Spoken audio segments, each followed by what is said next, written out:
मेरठ वाले केस में एक नया मामला सामने निकल के आया है। मेरठ में मुस्कान और साहिल के साथ मुलाकात आज के दिन हुई है। तो मेरठ के केस में मुस्कान और साहिल ने जो हत्या की थी सौरभ की, उस सौरभ के केस में एक चीज सामने निकल के आई है फिर से। पहले तो आपको बता देते हैं कि दोनों का क्या हुआ था। उसके बाद जब ये वारदात को पूरा पता चला पुलिस को, तो पुलिस ने दोनों को हिरासत में लिया और दोनों को अलग अलग सेल्स में डाल दिया गया। दोनों को अलग अलग सेल्स में डाला गया था, बिल्कुल लोगों से भी अलग, जो अलग कैदी हैं उनसे भी बिल्कुल अलग, क्योंकि आप सभी जानते हैं वहाँ पे लड़ाइयाँ हो सकती हैं, जिसके कारण जो है वो जो बड़े कैदी हैं वो मारपीट कर सकते हैं, कुछ नुकसान पहुँचा सकते हैं उनको। तो इसलिए दोनों को अलग अलग सेल में डाला था। अब उन दोनों को 12A और 18A इन 2 सेलों में कर दिया गया है, जो कि ऊपरी तौर पे होती है थोड़ी, जहाँ पे कुछ और लोग भी हैं साथ में उनके, लेकिन वो लोग अलग अलग रह रहे हैं। ये चेक करने के लिए इनको अलग अलग किया गया था कि दोनों की क्या मानसिकता है, कौन से ड्रग्स से ये लोग एडिक्ट हैं, और दूसरी सबसे बड़ी बात कि इन लोगों का क्या चल रहा है, मतलब क्या दिमाग में इन लोगों का चल रहा है, कैसा दिमाग है, कैसा माइंडसेट है और कैसा फील कर रहे हैं। तो आज क्या हुआ कि 14 दिन के बाद जब एक दूसरे से दोनों मिलते हैं, मुस्कान और साहिल एक दूसरे को देखकर दोनों भावुक हो जाते हैं। जी हाँ, दोनों भावुक हो जाते हैं और वीडियो कॉन्फ्रेंस के जरिए मुस्कान साहिल की पेशी हुई। खास बात यह है कि एक ही कमरे में वीडियो कॉन्फ्रेंस के द्वारा ये पेशी की गई थी। ऐसे में करीब 2 हफ्ते बाद सौरभ राजपूत के कातिल एक दूसरे से मिले हैं। मेरठ के सौरभ राजपूत हत्याकांड में आरोपी साहिल शुक्ला और मुस्कान रस्तोगी जेल में बंद हैं। इस बीच खबर है कि उनकी न्यायिक हिरासत और बढ़ गई है। जी हाँ, दोनों को अभी 14 दिन और न्यायिक हिरासत में जेल में रहना होगा। उनकी अगली पेशी 14 अप्रैल को होगी। आज वीडियो कॉन्फ्रेंस के जरिए मुस्कान साहिल की पेशी हुई थी। खास बात यह है कि एक ही कमरे में दोनों का कॉन्फ्रेंस हुआ था और उसमें बातचीत में उन्होंने एक दूसरे से कुछ भी नहीं कहा। ऐसा नहीं है कि वीडियो रिकॉर्डिंग चल रही हो, उस दौरान उनको कुछ कहना हो, नहीं। यहाँ पे जब उस वीडियो कॉन्फ्रेंस को बंद भी कर दिया गया तब भी उन लोगों ने अपने आपस में कोई भी बातचीत नहीं की। दोनों अपने कमरे में शेल्स में चले गए। मेरठ जिला जेल प्रशासन के मुताबिक 14 दिन बाद साहिल शुक्ला और मुस्कान रस्तोगी एक दूसरे से मिले हैं, लेकिन इनके बीच कोई बातचीत नहीं हुई। लगभग 2 मिनट तक वे दोनों साथ में रहे थे। इस दौरान दोनों भावुक नजर आ रहे थे। पेशी के बाद उन्हें अलग अलग बैरिकेड में, जो बैरों में डाल दिया गया, मतलब अलग अलग रूम्स में उनको डाल दिया गया। बता दें कि मुस्कान और साहिल को जेल नियमों के तहत अलग अलग बैरकों में रखा गया है।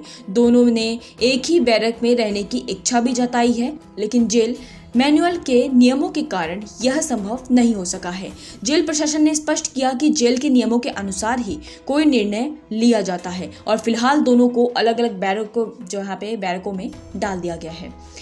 इसके अलावा मेरठ जेल प्रशासन ने दोनों को उनकी रुचि के अनुसार जेल में कार्य करने की अनुमति भी दे दी है। कुछ ही दिनों पहले उनसे पूछा गया था दोनों से अलग अलग कि आप कौन सा कार्य करना चाहते हैं, तो यहाँ पे मुस्कान ने सिलाई कढ़ाई का काम करने की अपनी इच्छा जताई है और साहिल ने कहा कि मैं खेती बाड़ी का काम कर सकता हूँ, मैं वही काम करूंगा। जेल प्रशासन ने उनकी मांग को स्वीकार कर लिया है और दोनों को उनके कार्य में शामिल भी कर दिया है। इसके बाद न केवल वे जेल में समय व्यतीत कर रहे हैं, बल्कि उनके आचरण का भी मूल्यांकन उन्हें दिया जाएगा। आगे पढ़ते हैं, बात को सुनिए ध्यान से। वहीं मेरठ जिला के वरिष्ठ जेल अधीक्षक वीरेश राज शर्मा ने बताया कि जेल नियमों के तहत किसी भी बंदी को 10 दिन पूरे होने के बाद कार्य आवंटित किया जाता है। मुस्कान और साहिल दोनों 1 अप्रैल से अपने अपने चुने हुए कार्य को शुरू कर चुके हैं।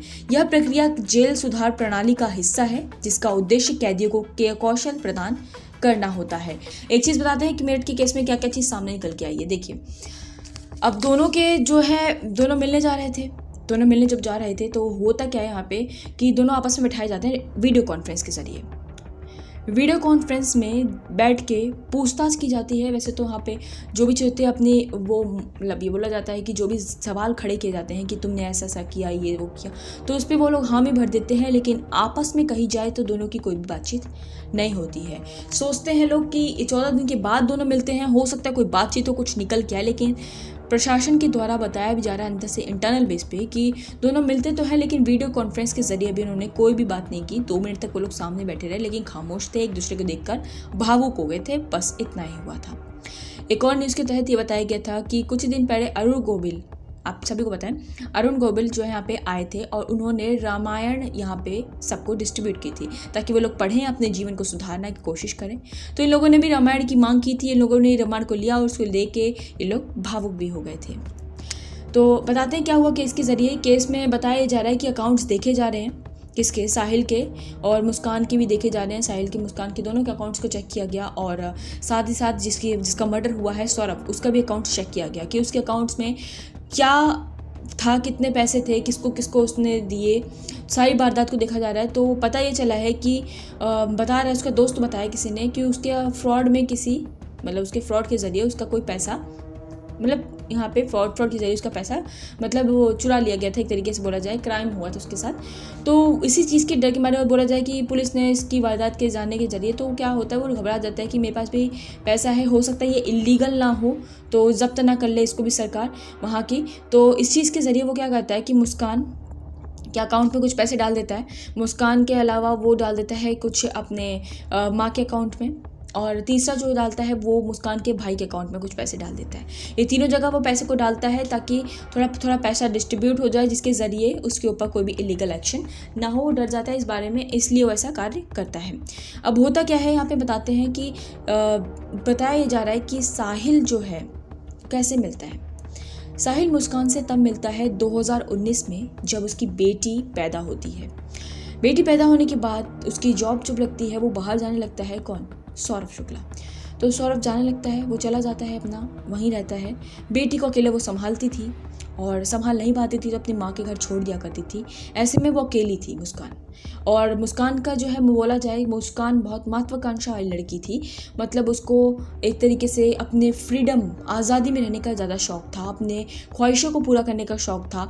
और इसी वजह से कहीं ना कहीं उसने सौरभ से भी शादी की थी कि वो पैसों की कोई तंगी उसके साथ ना हो और अपने वो ड्रीम्स को अचीव कर सके। पैसों के लिए बोला जाए तो सीधे तौर पे उसने शादी की थी। हाँ, माना जाता है कि उन दोनों की प्रेम था, लेकिन फिर भी बात की जाए, क्योंकि अगर प्रेम था, सच्चा प्रेम था, तो उसने मारा क्यों? तो यही चीज़ है कि उसका पैसों से प्रेम था उसके, इसलिए उसने इससे शादी की थी। अब एक चीज़ और इसमें बताई जाती है कि साहिल जो है उसका फाइनेंशियल कंडीशन कैसी थी, वो किस घर से था, क्या छोटे घर से था, कैसा था, पूरी बताते हैं आपको वारदात। कि साहिल जो है उसके पिता नोएडा में काम करते हैं, नोएडा में रहते हैं, ठीक है, दिल्ली के नोएडा इलाके में। और जो उसकी मेरठ में उसकी नानी रहती हैं, जिनके पास ये रहता था, ठीक है। तो ये लोग जो दोनों आपस में एक तरीके से बोला जाए क्लासमेट थे, कक्षा में एक साथ पढ़ा करते थे, दोनों की कक्षा एक ही थी। हालांकि कभी ऐसे बोलते जाते बातचीत नहीं होती। मुस्कान जो खुले दिल की थी लड़की, वो खुल के बात करना चाहती थी, बात करती थी, सबसे फ्रैंकली तरीके से रहा करती थी। लेकिन साहिल से कभी उसकी ऐसी कोई बात नहीं हुई थी, कभी ऐसे मिले विले नहीं थे। लेकिन साहिल कहीं ना कहीं मुस्कान को अपने मन में चाहता था, और जैसे उसे मुस्कान मिलती है वो इस चीज़ का, मौके का फ़ायदा उठाता है। तो होता क्या है कि साहिल के अकाउंट को जब चेक किया जाता है, ये चेक किया जाता है कि उसकी फाइनेंशियल कंडीशन क्या थी, वो क्या कमाता था, नहीं कमाता था। क्योंकि एक कमाने वाला बंदा, एक पैसे को जनरेट करने वाला बंदा कहीं ना कहीं अपनी जिम्मेदारियों को पहले समझता है, बाद में कोई अन्य कार्य को करने की कोशिश करता है। तो ये बोला जाए कि एक तरीके से बच्चे के ऊपर लापरवाही वाला नतीजा निकल गया है। साहिल के पिता नोएडा में रहते हैं, जिससे मैंने आपको बता दिया। माँ उसकी है नहीं, जिससे वो जाहिर करता था कि बुरी शक्तियाँ जो हैं उसे माँ से बात करवाएंगी, ऐसा था, कथित तौर पर बोला गया था। तो क्या होता है कि उसकी जो नानी है वो ज़्यादा ध्यान नहीं, बुजुर्ग हैं, ज़्यादा ध्यान तो देती नहीं थी। ये था खुले, अब इसको खुला मिल गई।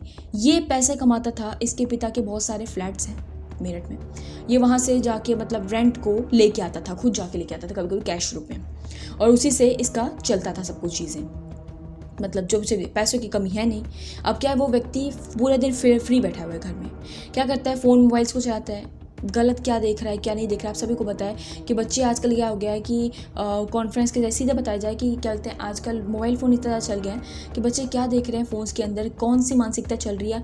बाहर से लगेगा कि व्यक्ति बहुत शांत है, बहुत अच्छा बच्चा है, बिल्कुल भी कुछ नहीं करता, बहुत शांत है, बट इंटरनल बेस पे उसका मानसिक तौर पर वो कैसा व्यक्ति है, क्या सोचता है, क्या उसकी मानसिकता है, क्या करता है, वो नहीं पता चलेगा आपको, ठीक है। तो फ़ोन में क्या करता था, लैपटॉप में क्या ही देख रहा है, क्या यूज़ कर रहा है, क्या सुन रहा है, वो पता नहीं किसी को भी।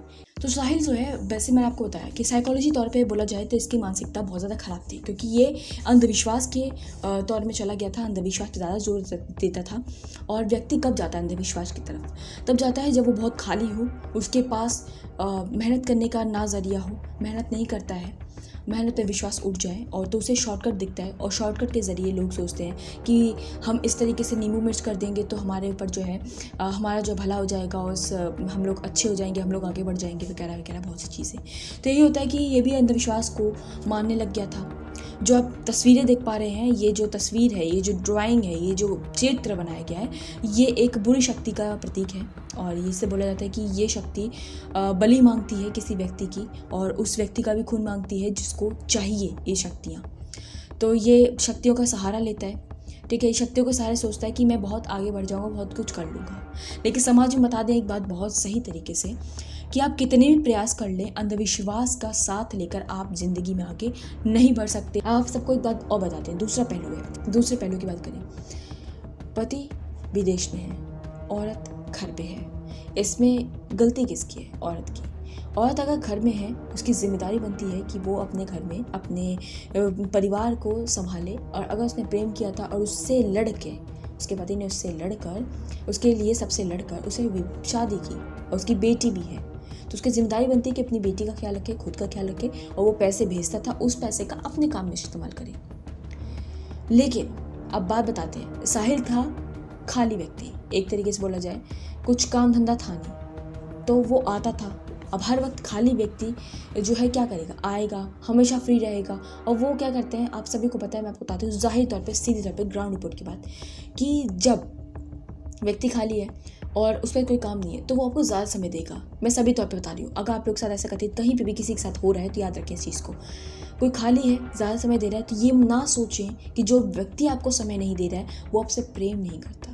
वो आपसे प्रेम करता है तभी वो आपके लिए बाहर जाके, कहीं पे भी जाके कमा रहा है, और अपने जो है रिस्पॉन्सिबिलिटी को समझता है, तभी वो आपके कमाई, वो जानता है कि कहीं पे भी दिक्कतें ना आए, कहीं परेशानी ना आए, और मैं कमाई करूँगा तभी हम लोग सब खुश रह पाएंगे। उतना वो मेहनत करके कमा रहा है और ये चीज़ कर रहा है, तो उसे विश्वास रखना चाहिए था, उसके साथ रहना चाहिए था, लेकिन ऐसा वो नहीं करती है। साहिल खाली व्यक्ति था, पूरा समय फ्री था और ज़्यादा समय देता था। लोग यही होता है, डिस्ट्रैक्ट हो जाते हैं इस चीज़ से, और कंपैरिजन लगाने लगते हैं कि वो तो मेरे को बिल्कुल भी समय नहीं देता और वो मुझे बहुत समय देता है। यहीं पे आ जाती बात की गड़बड़ी, रिश्तों में हो गई तकरार, और मन में आ गई मानसिकता में गलत भावनाएं। आप सभी को पता है, गलत भावनाएं आ गई। तो कोशिश करें आप सभी से, इस समाज में जो भी चल रहा है, कि अपने आप पे सतर्क रखें, अंधविश्वास की तरफ बिल्कुल न जाएं। दूसरी सबसे ज़्यादा ज़रूरी बात, अपने लोगों के साथ रहें। तो फिर इनकी लाइफ तो ख़राब हुई ही, और बाप है नहीं उस लड़की का, बच्ची का, और माँ भी ऐसे चली गई जेल में। अब बेटी, उसका क्या होगा, किसी ने कुछ नहीं सोचा है। ये बहुत गलत है, समाज में बहुत गलत चीज़ें हो रही हैं। आपकी क्या राय है, आप सभी बताएं कमेंट बॉक्स में कमेंट करके। तब तक आप सभी को मिलते हैं नेक्स्ट वीडियो में आप लोगों के साथ अगली केस में, और क्या होती है इसके आगे वारदात वो भी आपको बताएंगे अगली केस में। तब तक के लिए आप सभी को धन्यवाद।